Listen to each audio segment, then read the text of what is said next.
You've tuned into The Mountain Gardener with your host, Ken Lain. Gardening, it can be challenging, but with these simple insider tips, you'll reap huge rewards. Now, let's tune into today's Mountain Gardener with Ken and Lisa. And back in the studio, Lisa Lain. She comes each week, and we just give a segment just to her. Just kind of, what are you seeing in your gardens? And your gardens are pretty spectacular. You are not allowed to have any more containers at the house. That is it. The irrigation will not handle all of your plants. No more. So when you put one in, take one out. All I can tell you. Can I bring one more home? No, you can replace one, but you can't have no more pots. You can have something in a pot, but the irrigation only. And your patio is just solid pots. She's got over 50 containers out there, folks, and she wants more. So, to be a garden center goddess. But there's one plant I really want. I may have an open plant. There's the kale. I'm replacing the ornamental kale with stuff, so we might be able to free time to transition. Black-eyed Susan vines that came in. Oh, those are neat. So there's a real pretty one this year that has a white and pink. Usually they're orange and like a dark orange. This one's white with pink flowers too. So okay, I'll bring it home. Bring it, and then, but it's got to go in a pot to replace something else. We'll get rid of the kale. I'm stressed out. Who needs that healthy stuff? And we'll put a pretty plant in. All right. So what do you got for us this week? You're inspiring gardeners that are tuned in, and they want to garden how? So many people who are out there wanting to garden are also gardening to attract birds and butterflies into their yard. And the most famous one they want to attract are the hummingbirds. I would say the swallowtails. You think so? Or the monarchs. You don't know. Butterflies? Yeah. Monarch bird? Oh, birds. Oh, sorry. Yeah. Sorry, I'm a man. I tuned out. I wasn't listening. Anyway, so I thought I would talk about some perennial flowers that you could put out in your yard that will definitely attract those hummingbirds and the butterflies. So the hummingbirds they're looking for tubular flowers because they also eat a lot. So the great thing about having hummingbirds in your yard is they eat insects as well as the nectar. That's true. So they need both. They need that protein and that carbohydrate, that sugar. Keep going. So they'll help with the insects. Plus, they're just kind of fun to watch. So things that are tubular that they like, and for you, just in radio land, I have show and tell. So you just have to imagine. So this is a great plant for here. This is a brake light yucca. So it's a yucca, so it's very drought hardy, not going to take a lot of water. Loves the sun. Put it in a hot spot and it'll be happy. It sends up this bright red stalk of flowers that have like little tubule in them. So hummingbirds absolutely love them. So this is an easy grow plant to throw out there. You don't have to think too much about.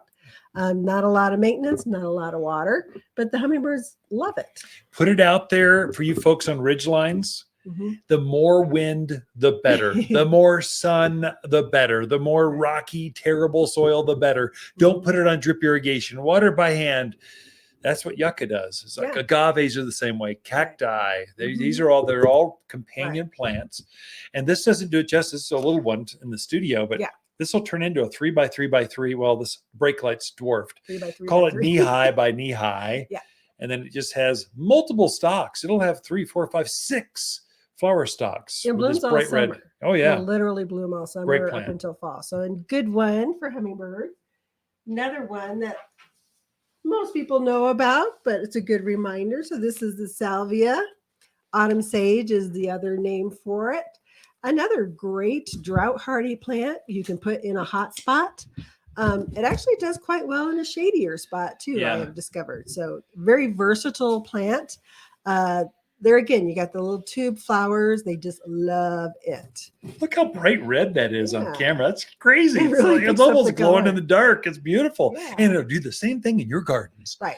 And it also comes in purple. It comes in like a peach salmon color, a white color. And it's not like you just have to have red. I mean, the hummingbirds aren't going to care. Yeah. The red's pretty for us, but they'll go to red, they'll go to pink, they'll go to white, purple, you pick it. They like the taste more than the color and the shape of the flower, but they're all going to be knee high, cover. They bloom from now through autumn, thus the name autumn sage. You actually get more beautiful as they grow Mhm. and fill in. So autumn, yeah, this is like a #1 seller at the garden center for attracting butterflies and hummingbirds both. Yeah, definitely. So great one.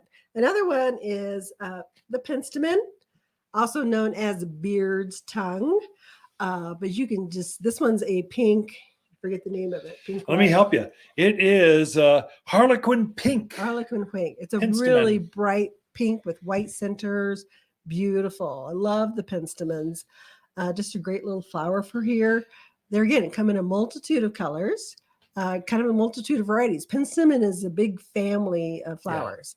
So, but great ones for those hummingbirds. And native. This grows wild. You're seeing a red, a white. There's a pink that just grows wild on the floor. You see a tall, kind of a perennial wildflower that's growing, and the hummingbirds will actually bicker and fight over this. They're going, no, it's mine. No, it's mine. It's mine. They're kind of like seagulls, only in miniature form. Mine. Yeah. So those folks that are tuned in on the video piece, the YouTube channels, there's no filter on this camera. Right. This is the natural color. It's actually glowing on film. That just looks, it's so bright and so colorful. That's how hummingbirds see it as well. Penstemon. Yep. So hummingbirds like those tubular flowers. Butterflies, they kind of like landing pads. So they like flowers that have more of a surface that they can land on and suck the nectar out that way. So yarrow is a great one. So I brought this yarrow. This is, I think, desert sea, red desert sea.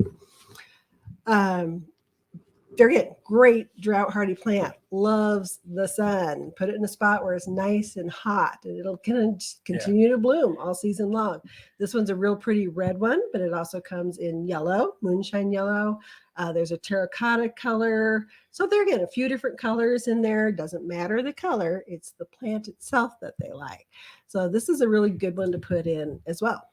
I put a native yellow in our backyard, and this takes, again, surprising little, it doesn't get full sun. Right. It maybe gets 4 hours, and it blooms a crazy long time in our personal gardens, but it will go full on in the wild. It's right out there in the full bright, from morning till evening, bright hot sun. It's got this real thick kind of thick foliage that protects it, and so just, you're going to have butterflies if you've got yarrow. And it's pretty animal resistant as well, especially the yellows and the whites. Sometimes the deer can, on the paprika colors, but they're tough. Okay, so that's a good one.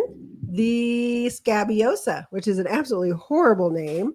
The other name is pincushion flower. Pincushion's better. So this one usually comes in pinks and lavenders. I've seen it occasionally in white, not as pretty in white. I like the pinks and the lavenders.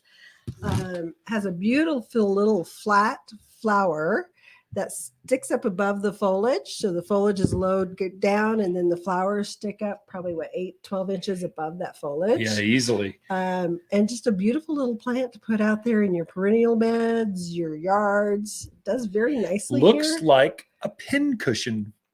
I mean, literally, that's the name. Looks like a pincushion. You have a bunch of you seamstress out there, but butterflies look at it and go, just yummy. Delightful. They just hang out and rest and eat, and they'll just rest on the pads, enjoy each other. Definitely. So we're almost out of time, but I'll show you one more. Of course, we have to show this one. So this is a butterfly plant. So this one's purple, but they come in, they're again a multitude of colors and a multitude of sizes. You can get some that go 6 to 8 feet, some that go 4 to 5 feet, and some that are 2 feet. So some of the pugsters are nice. Buzz Hot Rhapsody butterfly bush. So that's about a 4 foot, 4 by 4 one. Beautiful bright flowers on them, blooms all summer long. I mean, you're just kind of deadheading and making them pretty. And we're out of time, baby. You got more here. So lots of butterfly plants. We've got a list. If you want to take a look at that, go to watersgardencenter.com. Tap the Learn button, and there's a butterfly, Learn at the very top. There's a butterfly and hummingbird plant list right there with these and more. Ken and Lisa Lain, the Mountain Gardeners. And here at Waters Garden Center, and we had a new flower come in. It's one of my favorites. We got it last year as a test, soft launch. This year we went all in because it performs well. It's a new sunflower. It's called Sunbelievable. The reason it's called Sunbelievable is supposed to put 1,000 flowers on, 1,000 sunflowers per year. I don't know if it does 1,000, but it does hundreds and hundreds, I can tell you that. So this is done, it automatically sets a new flower by itself. So a new one's coming up. So it's always got more flowers coming up. Unbelievable flowers. Those unbelievable flowers, sunflowers, here at Waters Garden Center, available for your gardens this year. For a more fruitful garden, increase success in the landscape that just feels better, then tune in daily to the Mountain Gardener podcast. Subscribe through your favorite podcast streamer or visit watersgardencenter.com. Better yet, visit me directly right here at Waters Garden Center. Thanks for tuning in.